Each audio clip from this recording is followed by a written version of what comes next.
2020 में गलवान घाटी का संघर्ष, 2022 में तवांग सेक्टर में मुठभेड़, 2 साल में सीमा पर चीन से तनातनी, मगर भारत चीन व्यापार में 40 अरब डॉलर का इजाफा। नमस्कार, जनसत्ता में आपका स्वागत है। देश की सीमाओं की हिफाजत के लिए भले ही चीन सबसे बड़ा खतरा बना हुआ हो, मगर बात अगर व्यापार की करें तो भारत का चहेता चीन ही है। 2020 के गलवान घाटी संघर्ष से लेकर 2022 के तवांग सेक्टर की झड़प तक चीन के साथ भारत का व्यापार 40 अरब डॉलर तक बढ़ गया है, यानी कि 65% से भी ज्यादा। ब्लूमबर्ग की एक रिपोर्ट के मुताबिक चीन से भारत का इंपोर्ट जितनी रफ्तार से बढ़ा है, उसके मुकाबले भारत से चीन को किए जाने वाले एक्सपोर्ट में वृद्धि की रफ्तार काफी कम है। ड्रैगन संघ कारोबार।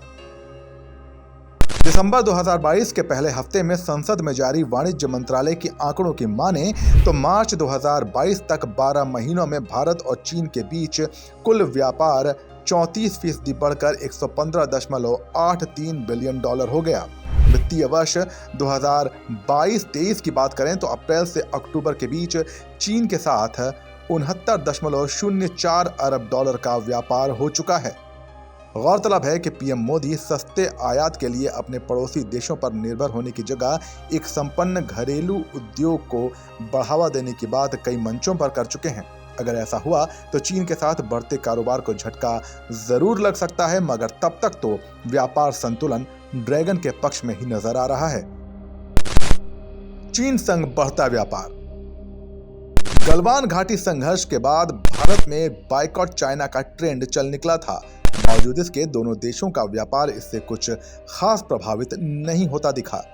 2018-19 में ये 87.08 अरब डॉलर था, जो कि वित्तीय वर्ष 2019-20 में घटकर 81.87 अरब डॉलर रह गया और 2020-21 में 77 अरब डॉलर पर आ गया। मगर 2021 में तो इसमें एक बार फिर उछाल आना शुरू हुआ और ये 90 अरब डॉलर तक जा पहुंचा।